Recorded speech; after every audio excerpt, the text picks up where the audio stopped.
زندگی گزارنے کا نبی صلی اللہ علیہ وسلم نے طریقہ بھی بتایا۔ تو میرے بزرگوں، میرے بھائیوں، یہ اصول صحت اللہ تبارک و تعالیٰ نے نبی کریم صلی اللہ علیہ وسلم نے ہم کو عطا فرمائے ہیں، لیکن ہم اپنی لاپرواہیوں کے نتیجے میں، اپنی بے اعتدالیوں کے نتیجے میں ان ساری چیزوں کو ضائع کر رہے ہیں اور ان ساری چیزوں سے غفلتیں برت رہے ہیں۔ اس کا نتیجہ یہ ہے کہ ہمیں کمزور مسلمان بن کر جی رہے ہیں۔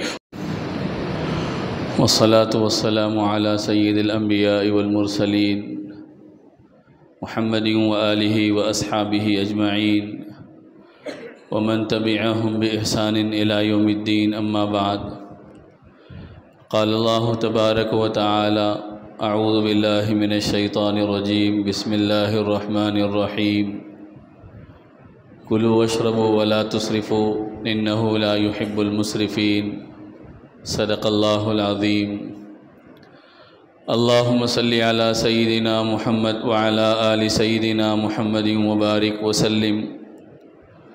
اللہم صلی علی سیدنا محمد وعلی آل سیدنا محمد وبارک وسلم۔ اللہم صلی علی سیدنا محمد وعلی آل سیدنا محمد وبارک وسلم۔ عزیزان محترم، معزز بزرگوں،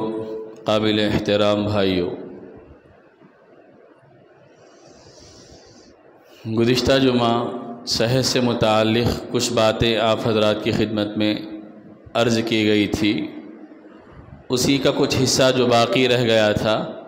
انشاءاللہ اس موقع پر ذکر کیا جائے گا۔ صحت اللہ تبارک و تعالیٰ کی نعمت ہے،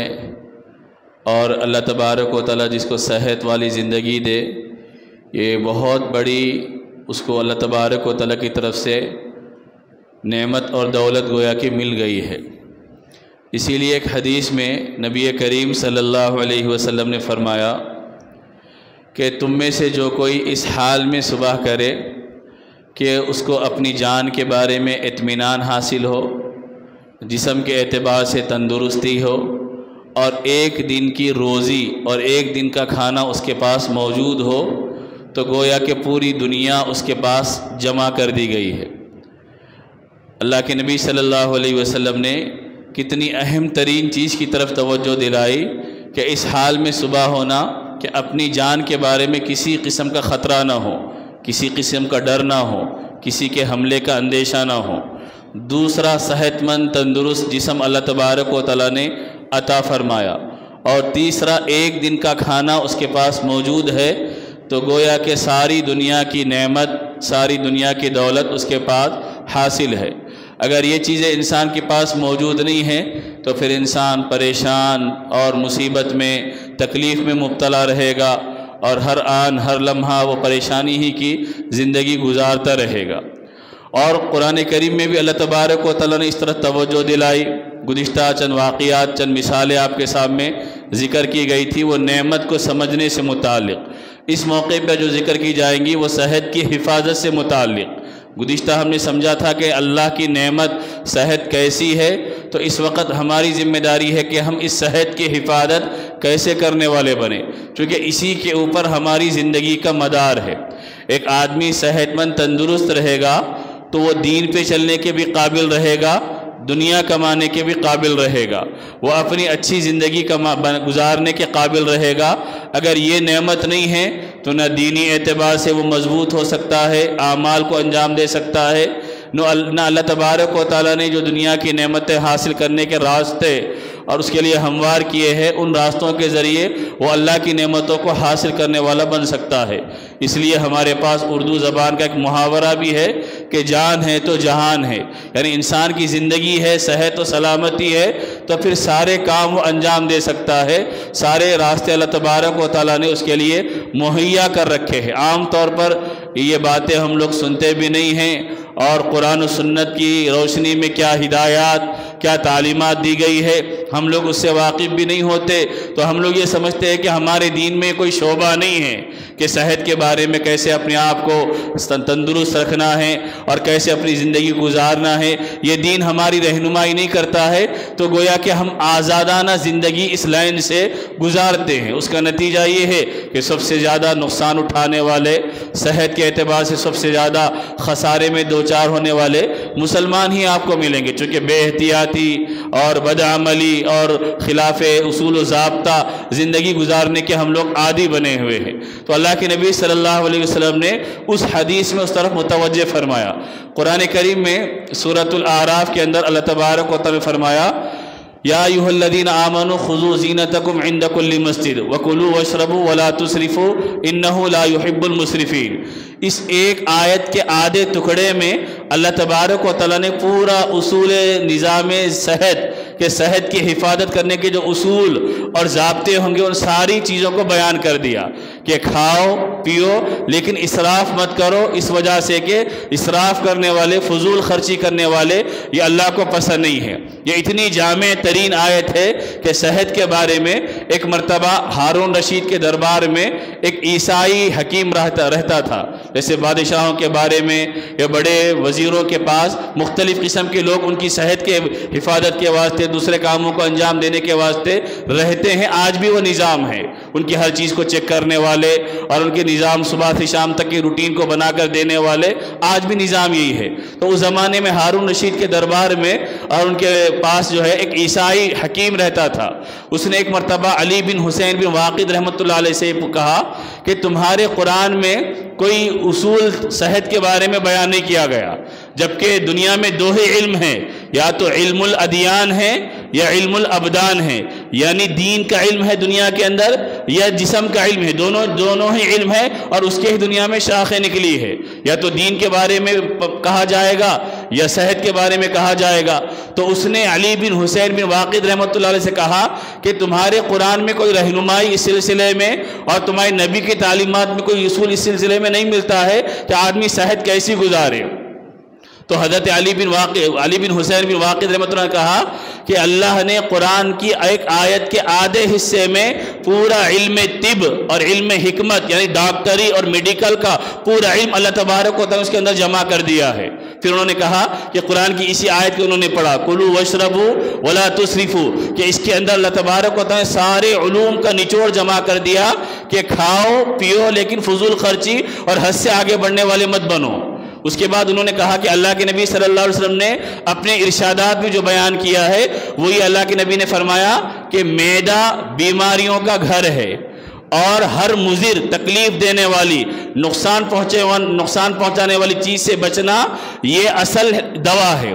اللہ کے نبی صلی اللہ علیہ وسلم نے دونوں چیزیں ذکر فرمائی کہ معدہ بیماریوں کا گھر ہے اور جو چیز انسان کو نقصان پہنچانے والی ہے اس سے بچنا یہ اصل دوا ہے۔ اس کے بعد اللہ کے نبی نے فرمایا کہ انسان کا جسم جس چیز کو لینے کا عادی ہو انسان اسی غذا کو لینا چاہیے، اگر اس چیز کو نہیں لے گا تو پھر اس کے لیے نقصان دہ ہوگا۔ جب اس حکیم نے، اس ماہر طبیب نے یہ سنا تو اس نے کہا کہ تمہارے قرآن نے اور تمہارے نبی نے تو جالینوس کے لیے یعنی جو بہت بڑا حکیم گزرا تھا اس کے لیے کوئی نسخہ ہی نہیں چھوڑا۔ اگر تمہارے لوگ گویا کہ ان دونوں اصولوں پر عمل کر لیں گے تو وہ ہر طرح سے ایک صحت مند زندگی گزار کر اچھے انداز میں دنیا سے جانے والے بنیں گے۔ ایک یہ ہے کہ آدمی احتیاط کرنے والا بنے، اپنی ذات سے اپنی زندگی کو نقصان نہ پہنچانے والا بنے، یہ ہم سے مطالبہ ہے۔ باقی ہماری حفاظت کے باوجود بھی، ہماری کوشش کے باوجود بھی آدمی کسی چیز سے متاثر ہو گیا تو وہ ہماری تقدیر ہے کہ اس کو ہم ٹال نہیں سکتے،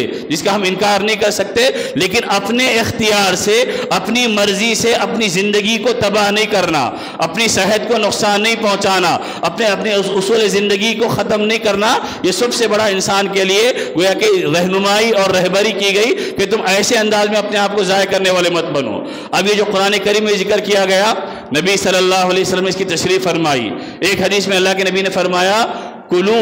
واشربوا وتصدقوا والبسوا فی خیر مخیلۃ وصرف۔ اللہ کے نبی نے فرمایا کہ اچھا کھاؤ، اچھا پہنو، اچھا صدقہ کرو، لیکن ایک بات یاد رکھو کہ تکبر نہ ہو اور اسراف نہ ہو. ان دونوں چیزوں کا خیال کر کے تم اچھے سے اچھا کھا سکتے ہو, اچھے سے اچھا پہن سکتے ہو, اللہ نے دیا ہے تو اللہ کے راستے میں صدقہ کر سکتے ہو. لیکن تکبر کی نیت سے کپڑے پہننا, یا تکبر کی نیت سے کھانے کھانا, یا تکبر اور دکھاوے کی نیت سے صدقہ و خیرات کرنا, یا جتنا خرچ کرنا چاہیے تھا, جتنا کھانا چاہیے تھا اس سے حد سے زیادہ کھا لے رہے, تو پھر وہ انسان کے لیے نقصان دہ ہوگا. پھر آگے حدیث میں اللہ کے نبی نے فرمایا کہ اللہ یہ چاہتا ہے کہ اللہ کی جو نعمتیں ہیں وہ اللہ کے بندے پہ ظاہر ہو. ایک بندے کو اللہ تبارک و تعالیٰ نے مال دیا ہے, نعمتیں دی ہے, سہولتیں دی ہے, لیکن اس کے باوجود بھی پرانے گئے گزرے کپڑے پہن کر پھر رہا اور اچھا کھا رہا نہیں,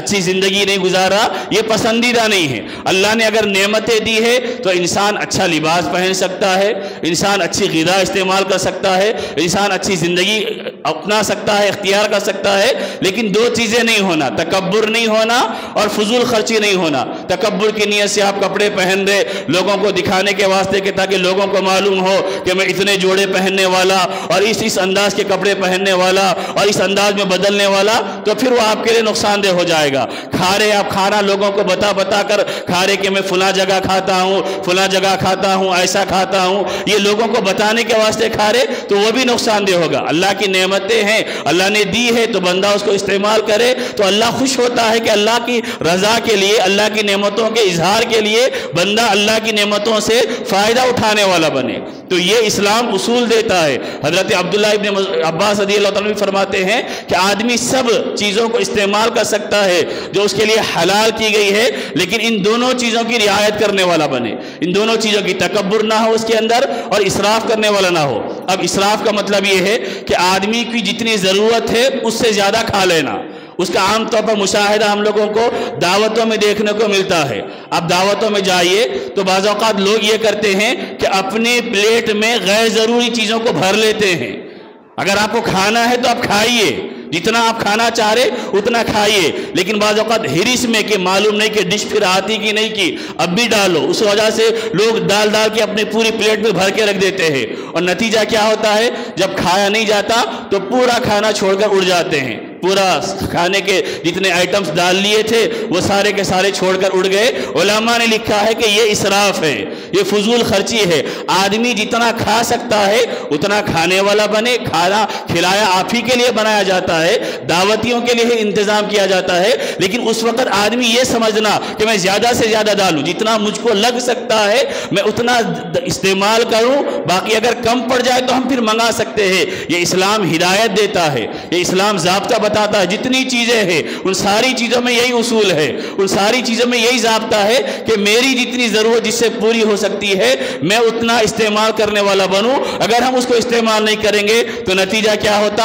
آپ جتنا پلیٹ میں بچا کر جاتے ہیں وہ پورا ڈسٹ بین میں کچرے کے ڈبے میں ڈال دیا جاتا ہے, پھر اس پورے کو جمع کر کے گھوڑ پہ اور کچرے دان پہ ڈال دیا جاتا ہے. یعنی جو اللہ کی نعمت, عظیم ترین نعمت تھی, اس نعمت کو ہم ضائع کرنے والے بن گئے. دنیا میں کتنے لوگ ایسے ہیں کہ جن کو ایک وقت کا پورا کھانا نصیب نہیں ہو رہا, اور ایک وقت کی روزی روٹی کے لیے وہ کتنے پاپڑ بیل رہے, کتنی محنتیں کر رہے, کتنی قربانیاں دے رہے, اور کتنی مشقتوں سے ان کو گزرنا پڑ رہا, تب جا کر ایک وقت کا کھانا ان کو نصیب ہو رہا. اور ہم ہیں لاپرواہی کے نتیجے میں اور زیادہ کھانے کی ہرس کے نتیجے میں اور اپنی خواہشات کو پورا کرنے کے نتیجے میں بعض اوقات اس طرح ضائع کرتے رہتے ہیں. آپ کے پاس وہ آتے بھی رہتے ہیں, ایسے کلپس بھی آتے ہیں, ایسے فوٹوز بھی آتے ہیں. کتنے ممالک ایسے ہیں کہ جن کے پاس کھانا نہیں ہونے کے نتیجے میں وہاں کے لوگ ڈھانچے بنے ہوئے ہیں, اور جن لوگوں کے پاس اللہ نے کھانا دیا ہے وہ کھانے کی بڑی مقدار کو ضائع کر رہے, نالیوں میں پھینک رہے, گھوڑوں میں پھینک رہے, کچروں پہ ڈال رہے, اور سارا کا سارا کھانا ضائع ہو رہا. چند لقمے لے لیے اور پورا کھانا چھوڑ کر اڑ گئے. میرے بزرگوں, میرے بھائیوں, اسلام ہم کو اس سے منع کرتا ہے. اسلام یہ تعلیم دیتا ہے کہ تم کو جتنی ضرورت ہو اتنا تم استعمال کرنے والے بنو. حضرت عمر رضی اللہ تعالیٰ کہتے تھے کہ ان کا ایک قول ہے کہ حضرت عمر رضی اللہ عنہ نے فرمایا کہ تم بہت زیادہ کھانے سے بچو, بہت زیادہ کھانے سے بچو, اس واسطے کہ بہت زیادہ کھانا یہ جسم کو خراب کرتا ہے, بہت زیادہ کھانا یہ بیماریاں لاتا ہے, بہت زیادہ کھانا یہ عمل میں سستی پیدا کرتا ہے. تم اتنا ہی کھاؤ جتنی تمہاری ضرورت ہوگی تو تمہارا جسم بھی سلامت رہے گا, تمہاری عبادت بھی چستی کے ساتھ انجام دی جا سکے گی. یہ حضرت عمر رضی اللہ تعالیٰ کا قول ہے کہ بہت زیادہ کھانا یہ انسان کے جسم کو خراب کرنے والا, انسان کے اندر بیماریاں پیدا کرنے والا اور انسان کے اعمال میں سستی پیدا کرنے والا. اب اعمال میں سستی کیسا پیدا ہوتی اس کو سمجھنا چاہے تو اب یہاں پر سمجھیے کہ ابھی عنقریب رمضان کا مہینہ آنے والا ہے. رمضان کا مہینہ آنے والا ہے. رمضان میں جو تراویح کے موقع پر ہمارے بہت سارے لوگ سستی کا شکار ہوتے, اس کی بنیادی وجہ بے اعتدالی کے ساتھ افطار کرنا اور بے اعتدالی کے ساتھ افطار کے بعد کھانا کھانا. افطار اتنا کر لیتے ہیں کہ مغرب کی نماز کو مسجد آنے کے واسطے ہاتھ نہیں ہوتا, وہیں پر نماز پڑھ لیتے. پھر افطار کے بعد اتنا کھا لیتے ہیں کہ تراویح میں شریک ہونے کی ہمت نہیں ہوتی. یہ بے اعتدالی ہے. یعنی زیادہ کھانے کا نتیجہ جو فوری انسان کو ظاہر ہوتا ہے وہ یہ ہے کہ آپ زیادہ کھا لیں گے تو ظاہر سی بات ہے افطار میں اتنے زیادہ آئٹم کھا لیے اور اتنا زیادہ استعمال کر لیے کہ اب مغرب کو مسجد کو کہاں جاتے, مسجد کو گئے تک نماز ہو جاتی, لہذا گھر میں پڑھ لو. اس کے بعد گھر میں افطار کر کے نماز پڑھے, پھر کھانا دستر بچ گیا اور اتنا کھا لیے کہ سیدھا جا کر بستر پر لیٹ گئے. اب تراویح پڑھنے کے واسطے ہمت نہیں ہو رہی اور مسجد کو آ کے 20 رکعت کھڑے ہونے کے واسطے جسم تیار نہیں ہے. یہ حد سے زیادہ کھانے کا جو نقصان جو سیدنا عمر رضی اللہ نے اپنے قول میں بیان فرمایا اس کا اثر ہے. اس کے علاوہ عام زندگی میں بھی آپ اس کا جائزہ لے کر دیکھ سکتے ہیں کہ یہ اثر ہماری زندگی میں ظاہر ہوتا ہے. تو ہمارا اسلام, ہمارا دین, پیغمبر اسلام سیدنا محمد رسول اللہ صلی اللہ علیہ وسلم نے کتنی پیاری اور پاکیزہ تعلیمات عطا فرمائی کہ جن تعلیمات کے اپنانے میں اور اختیار کرنے میں ہمارا ظاہر بھی درست ہوگا, ہمارا باطن بھی درست ہوگا, ہماری دنیا بھی درست ہوگی, ہمارا دین بھی درست ہوگا. اور حضرت ابو ہریرہ رضی اللہ عنہ سے روایت ہے بڑی عجیب و غریب, وہ فرماتے کہ اللہ کے نبی نے فرمایا یہ جو ہمارا معدہ ہے یہ ہمارے جسم کا حوض ہے. ہم جو کچھ کھاتے ہیں اس کے اندر جمع ہوتا ہے اور اسی معدے کے ذریعے ہمارے جسم کے اندر جتنی رگیں ہیں ان رگوں کو غذا ملتی ہے. اگر ہم اچھا کھائیں گے اور صحیح کھائیں گے تو ہماری رگیں صحیح غذا لے کر جسم میں پھیل جاتی ہے, جس سے انسان کے اندر تندرستی آتی ہے, صحت آتی ہے, قوت آتی ہے. اور اگر ہم خراب غذائیں لے کر استعمال کرتے ہیں تو ہمارے معدے میں جو غذا جمع ہوتی ہے وہ رگوں کو خراب غذا ملتی ہے, جس کے نتیجے میں پورے جسم میں بیماریاں پھیلتے جاتی رہتی ہے. یہ اللہ کے نبی صلی اللہ علیہ وسلم نے پورا نظام بتایا اور اپنی صحت کو کیسے بچایا جائے, کیسے حفاظت کی جائے اس کا طریقہ بھی سکھایا. اور صرف یہ نہیں, دین کے بارے میں بھی اللہ کے نبی نے فرمایا کہ تم اعتدال والی زندگی اختیار کرنے والے بنو. ایک مرتبہ 3 صحابہ,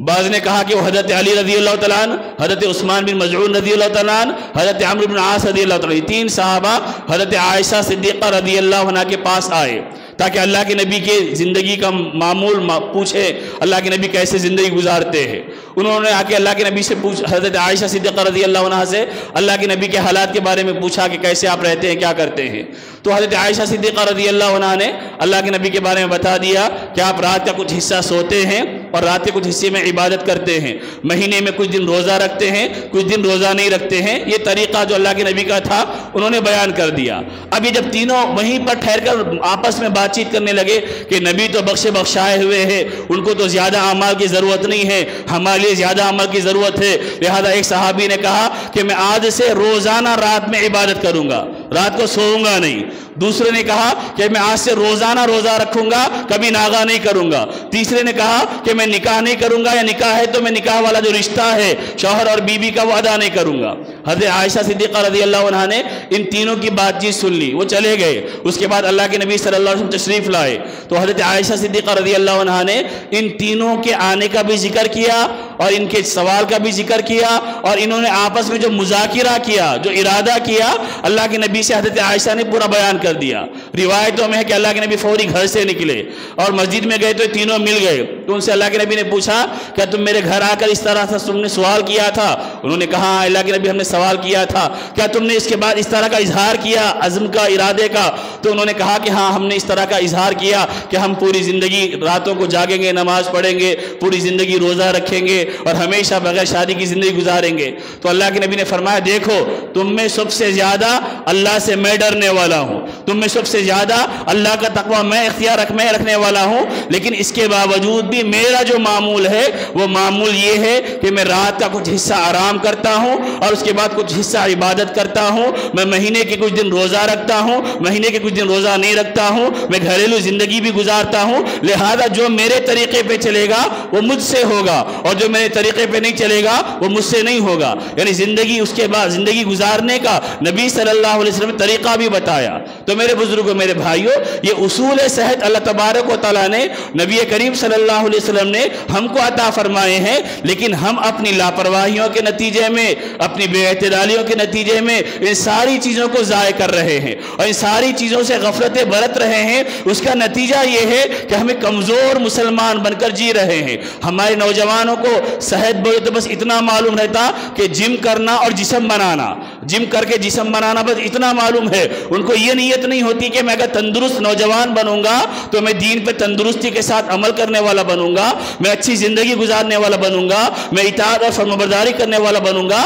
باقی جو دنیا کے تقاضے ہیں میں ان تقاضوں کو بھی پورا کر سکوں گا۔ لیکن ہمارے پاس اس کا تصور نہیں ہے، بس جم کو جا رہے تو ہمارے ہینڈز بن جانا، ہمارے شولڈر بن جانا اور ہم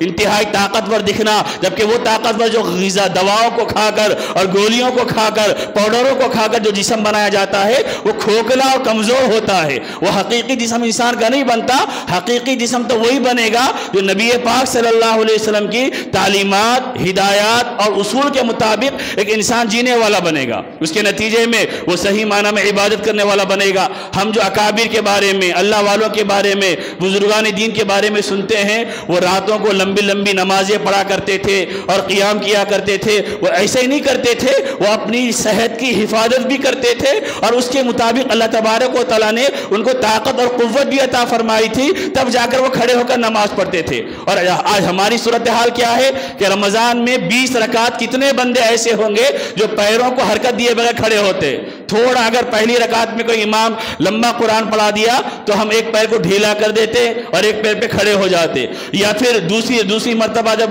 نماز شروع ہوتی تو کتنے نوجوان ایسے آپ کو ملیں گے جو رکوع کے موقع پر آ کر شریک ہوتے، اس وجہ سے کہ زیادہ کھڑے ہونے کی ہمارے اندر ہمت نہیں ہے۔ یعنی اور ایک مہینے میں بھی صرف 1 گھنٹے کی تراویح میں ہم 1 گھنٹہ اطمینان کے ساتھ کھڑے ہونے کی ہمارے اندر قوت و طاقت نہیں رہی۔ ایک تو ہمارے اندر شوق بھی نہیں رہا، دوسرا ہم اپنی زندگی کو، اپنے قوا کو، اپنے اعضاء کو ایسے کمزور کرتے جا رہے جیسے ہمارے نوجوان صحت کو خراب کر رہے، گٹکے اتنے کھا کر اپنے صحت کو خراب کر رہے۔ امام غزالی رحمۃ اللہ علیہ نے آج سے کئی سو سال پہلے لکھا تھا کہ جو تمباکو استعمال کرتا ہے 70 بیماریاں اس کے اندر پیدا ہوتی ہے۔ ماہرین نے لکھا ہے کہ آج تحقیق کر کے وہ بتاتے ہیں کہ گٹکا کھانے والا 70 بیماریوں کے اندر مبتلا ہوتا ہے۔ شراب، علماء نے، ماہرین نے جو اس موضوع پہ جنہوں نے کتابیں لکھی ہے، اللہ کے نبی کے ارشادات کی روشنی میں آج جو سائنس اور آج جو میڈیکل ترقی کر کے بتا رہا کہ تمہارے نبی نے جو اصول و ضابطے بتائے ہیں وہی تمہاری کامیابی کا معیار ہے۔ انہوں نے لکھا ہے کہ جو آدمی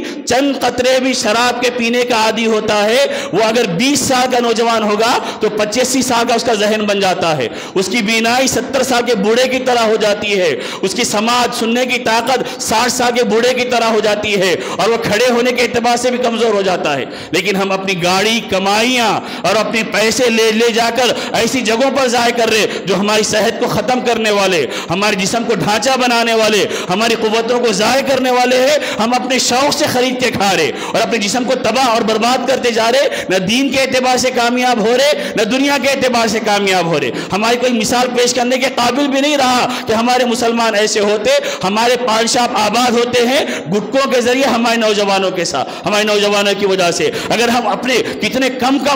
کمانے کے باوجود بھی لے جا کر پیسے ماہانہ کا حساب دیکھیے، ہزاروں روپے کے گٹکے کھا رہے اور ہزاروں روپے کے تمباکو استعمال کر رہے جو صرف اور صرف ہماری صحت کو برباد کرنے کے علاوہ کوئی اور طاقت دینے والا نہیں ہے، کوئی اور انرجی پیدا کرنے والا نہیں ہے، کوئی اور ہمارے کو پھرتیلا مزاج دینے والا نہیں ہے۔ تو ہم اپنے اختیار سے، اپنی سوچ بوجھ کے ساتھ اپنے پیسوں کو ضائع کر رہے، اپنی صحت کو برباد کرنے والے کاموں میں، اپنی صحت کو خراب کرنے والے کاموں میں تو اسی لیے اللہ کے نبی نے فرمایا کھاؤ پیو اور صدقہ کرو، اچھے لباس پہنو، لیکن اس کو یاد رکھو کہ تم فضول خرچی کرنے والے مت بنو، تکبر کرنے والے مت بنو، اچھے کپڑے پہنو، اچھے کپڑے صرف دعوت کے واسطے مت پہنو، دعوت جانے کے واسطے کپڑے اٹھا کے مت رکھو۔ ایک بڑے رائٹر کا میں نے ابھی قول پڑھا تھا، اس نے کہا تھا کہ بعض لوگوں کا مزاج ہوتا ہے اچھے کپڑے اچھے جوتے وہ اچھے دن کے واسطے اٹھا کر رکھتے کہ دعوت کو جائیں گے تو اچھے کپڑے پہنیں گے، کوئی اچھا موقع آ گیا تو یہ لباس پہنیں گے۔ تو اس نے لکھا کہ زندگی ملنا ہی بہت بڑا چانس ہے، آپ کو اب زندگی ملی ہوئی ہے، یہی سب سے بڑا موقع ہے، آپ آگے کا انتظار مت کیجئے۔ اور آج ہماری صورتحال یہ ہے، ہم دعوتوں کے لیے باہر کی دنیا کے لیے اچھے کپڑے استعمال کرتے ہیں، مسجد کو آئیں گے تو خراب کپڑوں میں آنے کے ہم لوگ عادی بنے ہوئے ہیں۔ اللہ کے گھر کو بھی آئیے تو اچھے کپڑے پہن کر، تاکہ ہم لوگوں کو ہر جگہ دکھانا اللہ کی نعمت میرے پاس ہے، یہ ہمارا تصور ہونا کہ اللہ کی نعمت کا اظہار صرف شادی میں نہیں ہونا، اللہ کی نعمت کا اظہار اللہ کے گھر میں بھی ہونا چاہیے۔ تو یہ چند باتیں آپ کے سامنے ذکر کی گئی، اور بھی باتیں تھیں جو